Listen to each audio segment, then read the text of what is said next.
Salut mes chers élèves. Dans notre cours d'analyse d'aujourd'hui, nous allons continuer avec les suites numériques et le calcul des intégrales. Ok, donc, comme dans l'étude des fonctions, on a vu la notion des primitives, ensuite la notion d'intégrale d'une fonction continue et au sens de Riemann.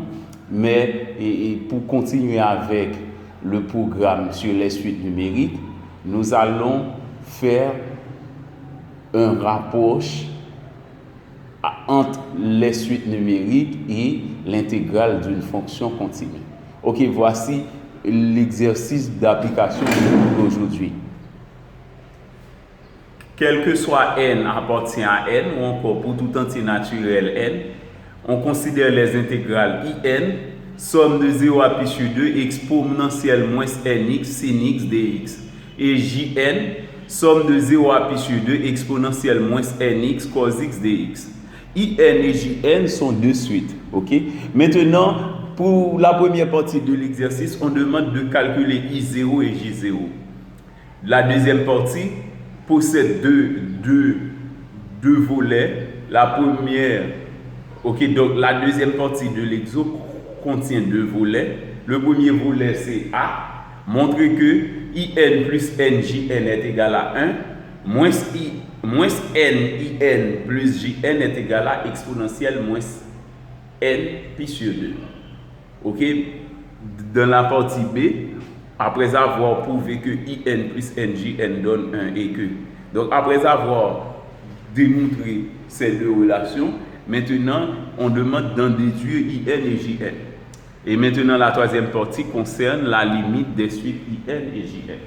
Ok, donc sans perdre de temps, nous allons commencer avec la première partie. Si vous n'êtes pas encore abonné à mon channel YouTube, je vous prie de bien vouloir le faire.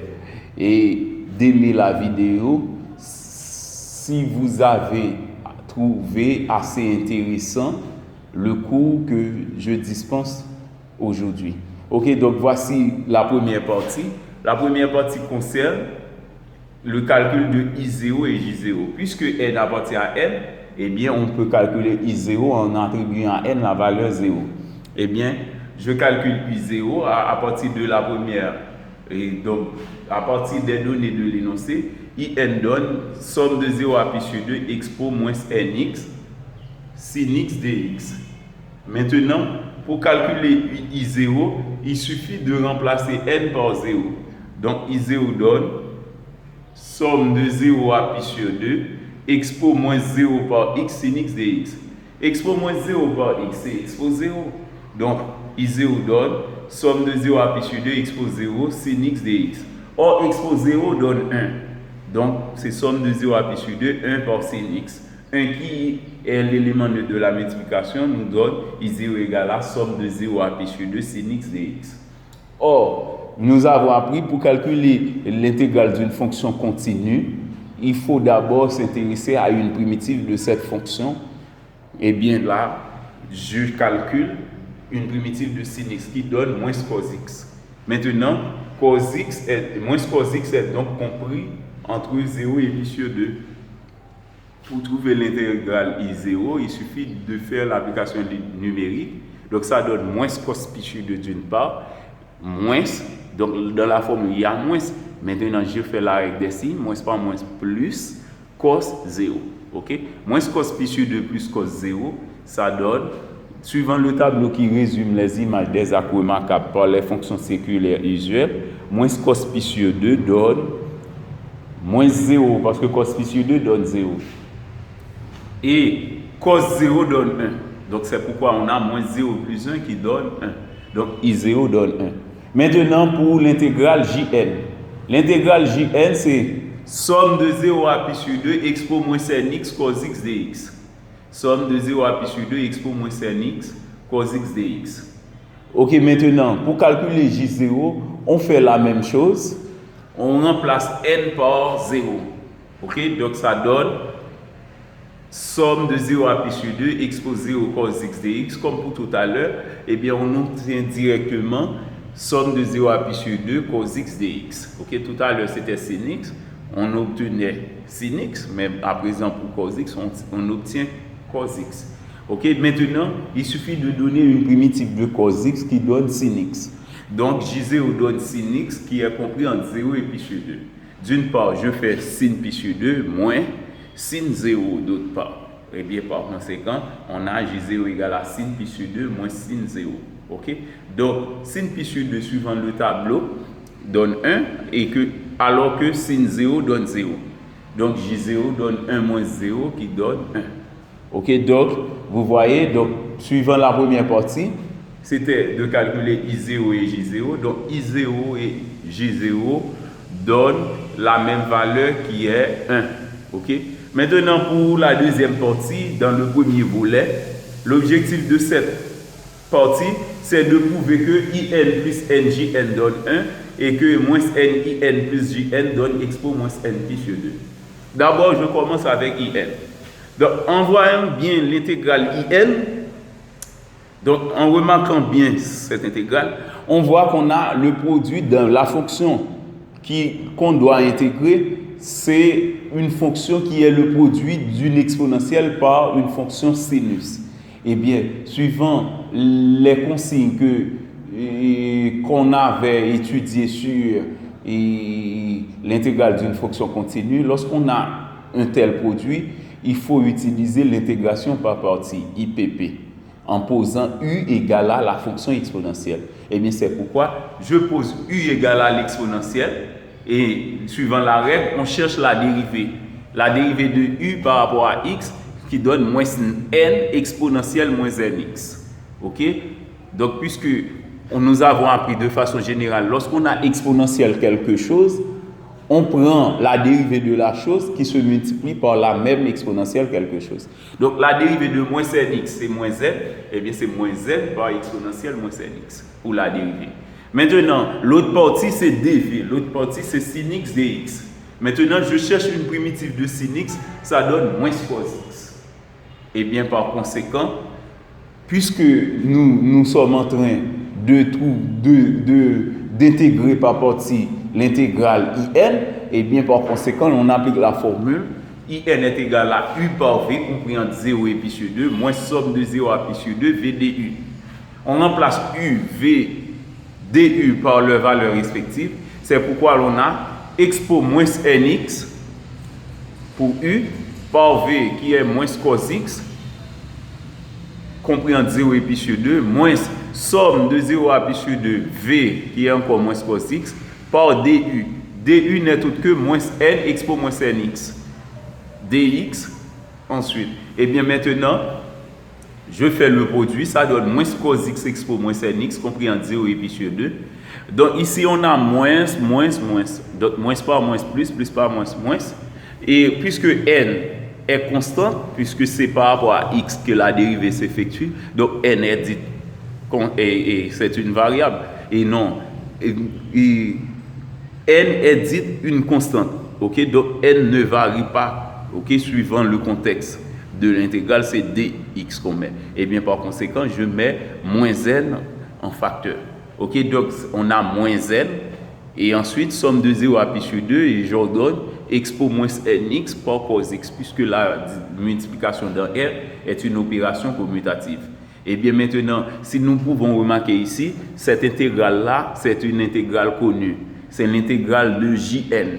Ok, Jn qui est égale à somme de 0 à pi sur 2 expo moins nx cos x dx. Et bien, puisque Jn donne cette expression, et bien j'écris In est égal à, donc dans cette partie, je mets moins njn et l'autre partie reste telle qu'elle était. Maintenant, je transpose moins njn au premier membre. Ça donne In plus njn est égal à cette partie. Maintenant, on fait l'application numérique. In plus njn, d'une part, je remplace x par pi sur 2, moins, d'autre part, je remplace x par 0. Donc, ça donne moins cos pi sur 2, expo moins n par pi sur 2, moins. Donc, puisqu'on a déjà un signe moins, on fait la règle des signes, ça donne plus. Cos 0, expo moins n0, en remplaçant x par 0. In plus njn, donc cos pi sur 2 donne 0, comme pour tout à l'heure. Donc c'est moins 0 par expo moins n pi sur 2. Cos 0 donne 1, c'est 1 par expo moins n par 0, c'est expo 0. Donc in plus njn donne moins 0 qui donne moins 0 par quelque chose, ça donne 0 sans doute, plus 1 par expo 0. Expo 0 donne aussi 1. 1 par 1 donne 1, donc in plus njn donne 1. Ok? Donc c'était le premier objectif de ce volet. Ok? C'était de prouver que in plus njn donne 1. Nous allons prouver à présent que moins nin plus jn donne expo moins n pi sur 2. Eh bien, je travaille, puisque tout à l'heure on travaille avec in, eh bien à présent nous allons travailler avec jn. Voici l'intégrale jn. Ok, maintenant comme pour tout à l'heure, on fait une intégration par partie. Je pose u égale à l'exponentielle et je calcule la dérivée. Maintenant, dv c'est la partie restante qui est cos x dx. Maintenant, je cherche une primitive de cos x qui donne sin x. J'applique la formule. Jn, c'est u par v, compris entre 0 et pi sur 2, moins somme de 0 à pi sur 2, v du. On connaît u, on connaît v. Ok, c'est u par v, compris entre 0 et pi sur 2, moins somme de 0 à pi sur 2, v du. V, c'est sin x. Du, voici du. Du, voilà. Eh bien, l'intégrale jn, c'est expo moins nx sin x compris entre 0 et pi sur 2. Dans cette partie, il y a moins, moins par moins, ça donne plus. Et n ici qui est constante parce que c'est par rapport à x que la dérivée s'effectue, eh bien, je mets plus n, somme de 0 à pi sur 2, expo moins nx sin x dx. Ok, voilà. Maintenant, cette intégrale-là, c'est une intégrale connue. C'est l'intégrale in qui donnait somme de 0 à pi sur 2 expo moins nx sin x dx. Et bien par conséquent, j'écris jn égale à cette partie plus n fois in. Maintenant, je transpose n fois in au premier membre. Et bien ça devient moins n fois in plus jn est égal à expo moins nx sin x compris entre 0 et pi sur 2. Maintenant, je fais l'application numérique. C'est moins nin plus jn, expo, en remplaçant x par pi sur 2, expo moins n pi sur 2, par sin pi sur 2, en remplaçant x par sin pi sur 2. Suivant la formule, on met moins, expo, maintenant nous allons remplacer x par 0, expo moins n fois 0, par sin 0. Sin pi sur 2 donne 1. Suivant le tableau, donc on a expo moins n pi sur 2 par 1, moins n fois 0, ça donne 0, c'est moins expo 0 par sin 0 qui donne 0. Donc on continue, c'est moins nin plus jn, puisque 1 est neutre pour la multiplication, 1 par expo moins n pi sur 2, ça donne expo moins n pi sur 2, et 0 qui, puisque dans cette partie, sans calculer expo 0, donc puisque l'un des facteurs donne 0, donc c'est sûr que le produit va donner 0. Donc je mets 0 uniquement. Donc moins nin plus jn donne expo moins n pi sur 2 moins 0. Donc puisque 0 est neutre pour l'addition, donc en retranchant 0 de nombre, ça donne directement ce même nombre. Donc moins nin plus jn donne expo moins n pi sur 2 comme on l'avait bien demandé dans le premier volet.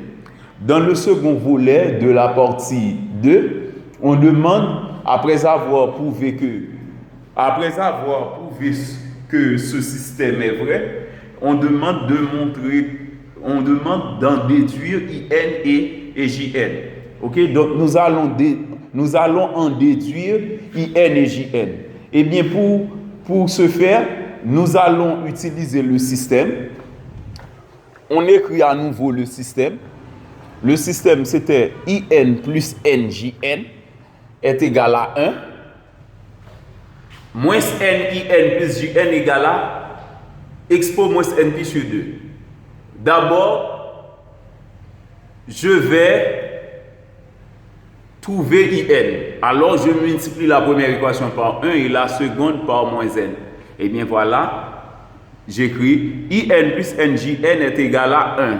Dans la deuxième équation, c'est N carré IN moins NJN est égal à moins N expo moins N pi sur 2. Ok, maintenant je fais la somme. IN plus N carré IN, NJN moins NJN, ça donne 0, est égal à 1 moins. Donc c'est le 6 moins qu'on a ici. Ça c'est ce problème se présente à cause du défaut présenté par le tableau. Ok, donc c'est moins N expo moins N pi sur 2. Ok, donc ce n'est pas plus. À présent, on écrit, je mets IN en évidence, c'est 1 plus N carré fois IN est égal à 1 moins N expo moins N pi sur 2. Ok, donc, puisque c'est IN qu'on a besoin, eh bien, je tire IN en divisant l'expression du second membre par 1 plus N carré. Donc, IN donne 1 moins N expo moins N pi sur 2 sur 1 plus N carré. Donc, ça, c'est l'expression de IN. Maintenant, pour celle de JN, on fait presque la même chose, mais à présent, on multiplie la première équation par N et la deuxième par 1.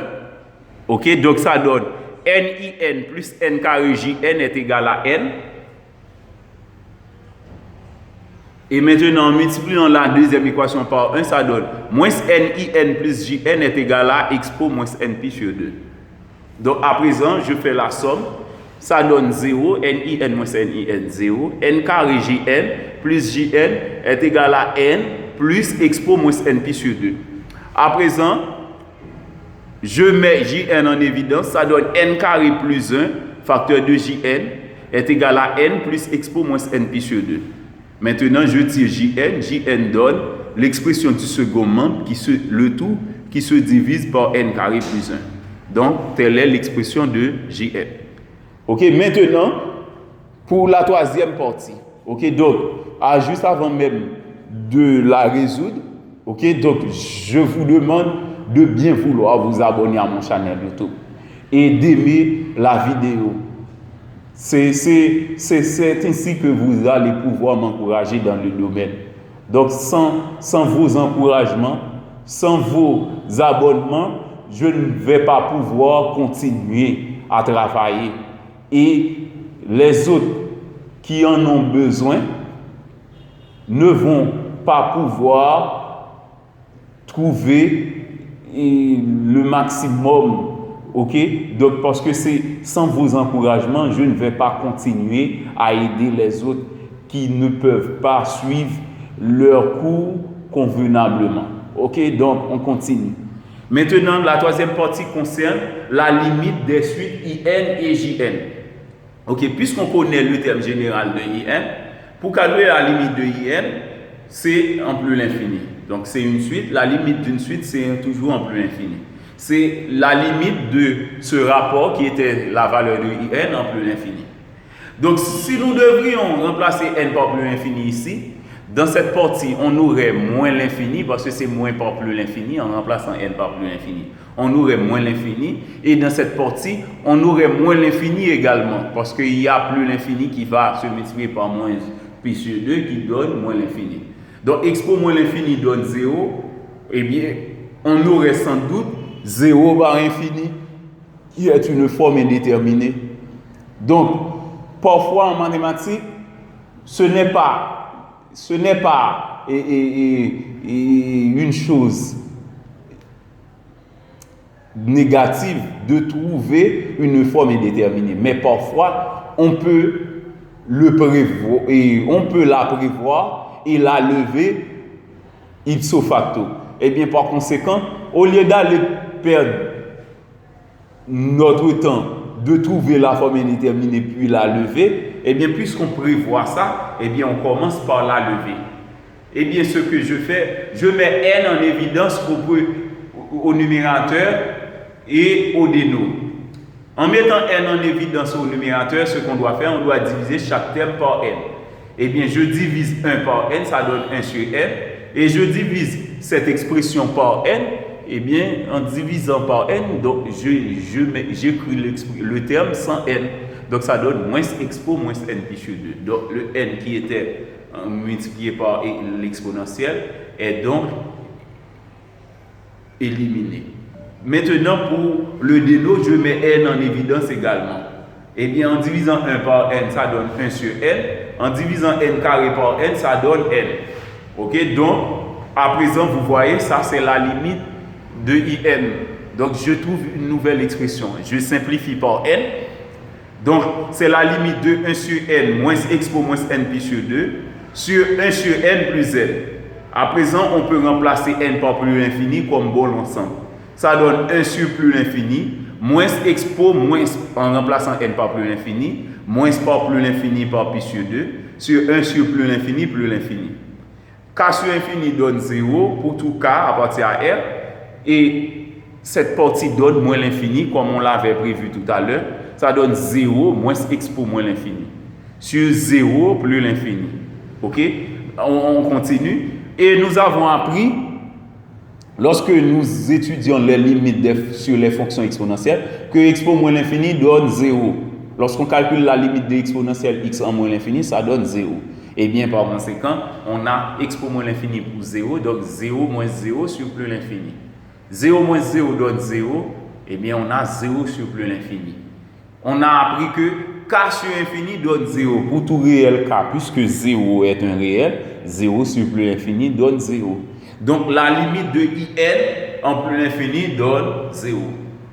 On continue avec celle de jn. La limite de jn en plus l'infini, c'est comme pour tout à l'heure, on prend la limite du terme général de jn. Jn, c'était n plus expo moins n pi sur 2 sur n carré plus 1. Et bien voilà, j'écris ça. C'est limite de jn. Comme pour tout à l'heure, si je devais calculer cette limite en plus infini, je prendrais soin de remplacer n par plus infini. Ça donnerait plus l'infini plus 0, parce que dans ce terme, ça annule en plus l'infini. Sur plus l'infini plus 1. Donc c'est sans doute qu'on trouverait plus l'infini sur plus l'infini. Ce serait une forme indéterminée. Donc, sans perdre de temps, nous commençons par lever cette indétermination en mettant n en évidence au premier membre, au numérateur, et n en évidence au dénominateur. Ok, voilà, on divise chaque terme par n, ça donne n facteur de 1 plus expo moins n pi sur 2 sur n. Et au déno, on fait de même en mettant n en évidence, c'est n facteur de n plus 1 sur n. Je simplifie par n. Donc la limite de jn en plus l'infini, c'est la limite de 1 plus expo moins n pi sur 2 sur n plus 1 sur n. Maintenant, je remplace tous les n par plus l'infini comme pour tout à l'heure, ça donne 1 plus expo moins par plus l'infini pi sur 2 sur plus l'infini dans cette partie. Maintenant, dans cette partie, on a plus l'infini plus 1 sur plus l'infini. Au numérateur, on trouve 1 plus expo moins l'infini, comme pour tout à l'heure, sur plus l'infini. Expo moins l'infini sur plus l'infini et plus 1 à son côté. Et pour le déno, on a plus l'infini plus k sur infini qui donne 0. On continue.